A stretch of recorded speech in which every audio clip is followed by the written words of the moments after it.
All right, we're here. Top 10 games of all time. Well, it was a long 2 weeks that I've been doing this, but we're finally here at the end, and I can't wait to show off my top 10 games. So, my number 10, I'm going to go right into it, is my favorite two-player game at the moment, and this is Undaunted.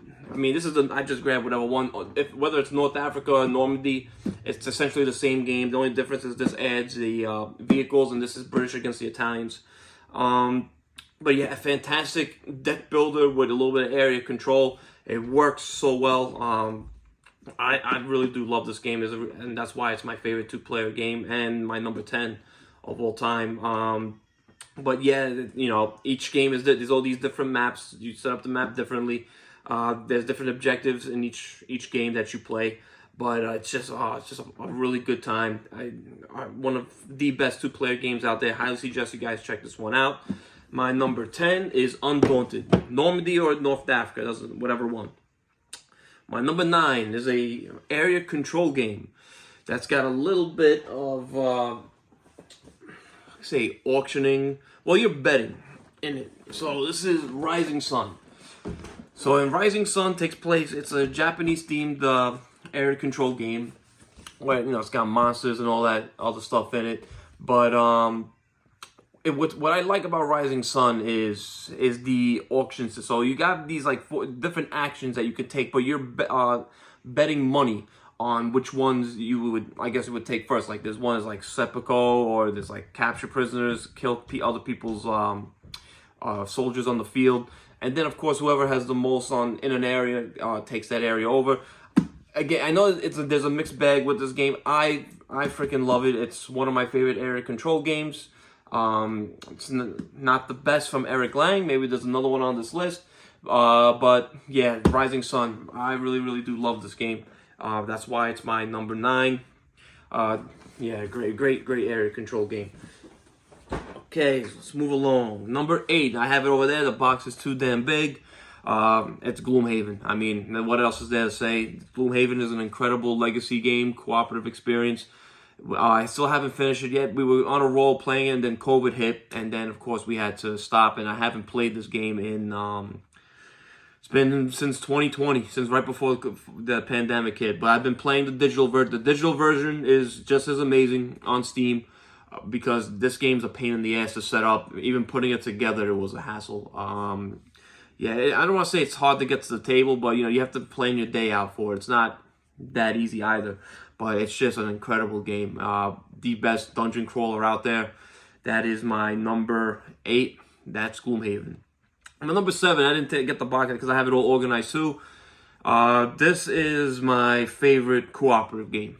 It's also a living card game. And that is Marvel Champions. I really do love this game a lot. Again, it's a living card game, so it's quite expensive because you got to get all the stuff out for it. I do have I have about maybe 95% of the content that's out for it. I'm missing a few hero packs, but that's about it.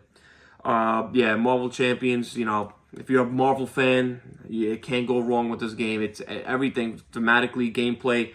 It's just so much fun. The reason why I prefer it over Arkham Horror is I feel like it's easier to get to the table and it's more people friendly. I feel Arkham Horror, it's you're having this narrative experience, and you need to play with the same person over and over again. But with Marvel Champions, you just pick a villain, pick a hero who you want to play, and that's it. You're ready to go.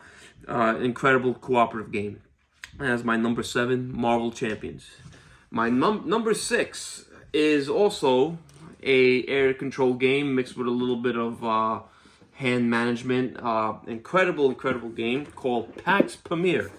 So Pax Pamir takes place in 19th century Afghanistan when there was a lot of fighting going on. So you pick at the start of the game. There's 3 alliances. There's British, Afghanistan, and Russian. You're choosing one of them. Now you can attack a player that is on the same alliance as you.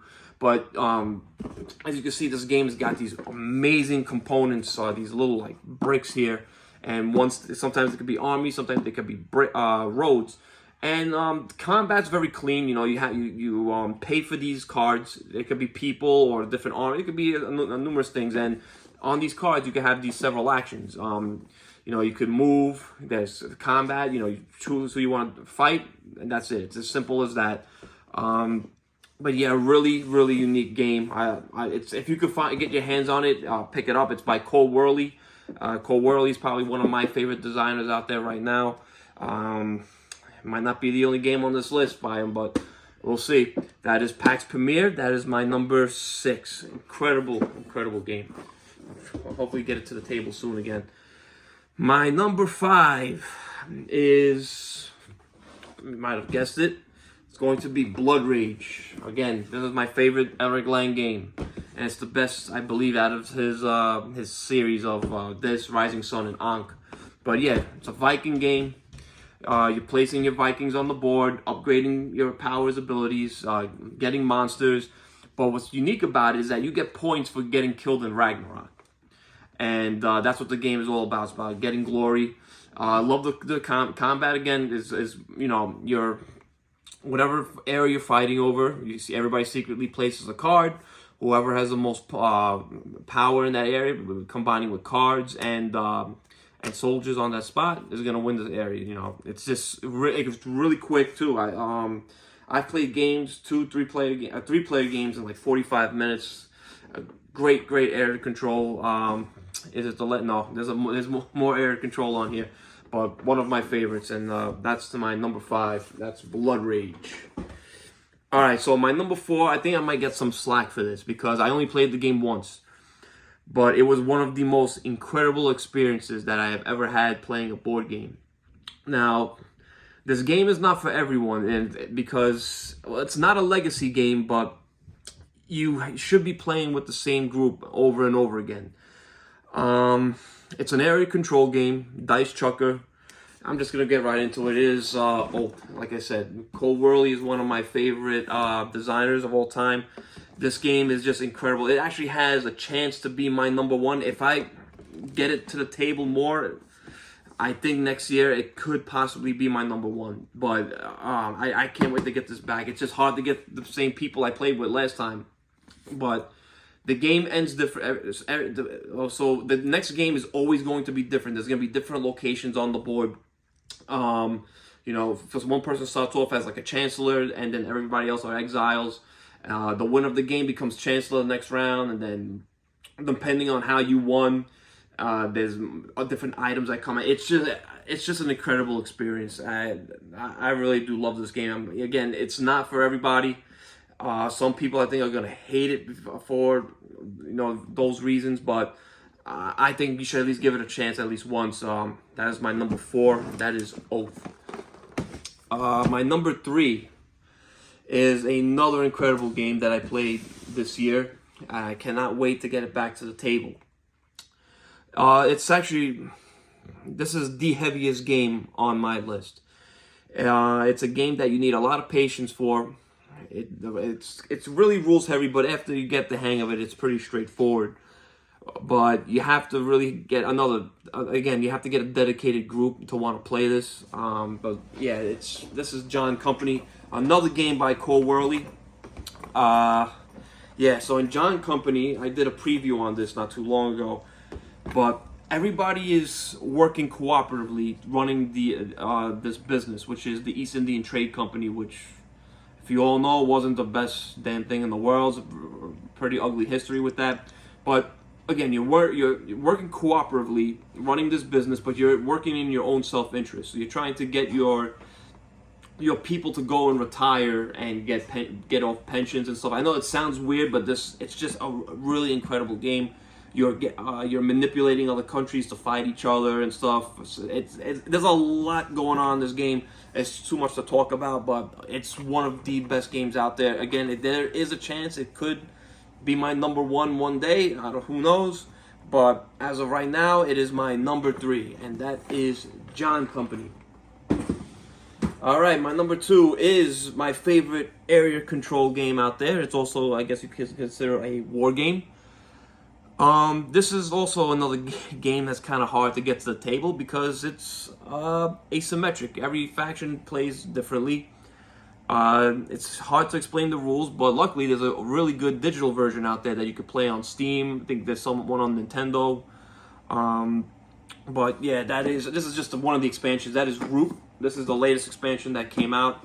Now, don't be fooled by these cuddly looking creatures. This is actually a pretty heavy game. I don't recommend it for kids. It says here 10 and up. I don't know how a 10-year-old's gonna understand this freaking game at all. This is a straight up war game. And a complicated one at that, but it's still one of the best out there. I think it's the best area control game out right now. Also because of how much content is out for it. I really do love this game. Anytime anybody's willing to play, I'm there playing this game. Yeah, that is my number 2, Root. So my number 1, I've said many times over the past few videos. It's not an area control game. It is a worker placement deck building game that just works so damn well. In terms of the IP, I really don't care about it. I actually saw the movie recently. I thought it was terrible. I thought I fell asleep on it twice. But yeah, that's Dune Imperium. This is just an incredible game.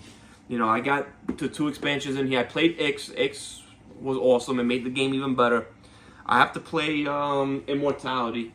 But yeah, it's a deck building worker placement. You know, you're getting cards, using those cards to place a worker, gain the resource. You got this little battle going on in the middle. The first player to 10 points wins, and the games are always close. And that's why this game is my number 1, because it's just so tense and frantic. It's every time I'm playing, we're at the edge of our seats, and I've played this one non-gamers, and they love it.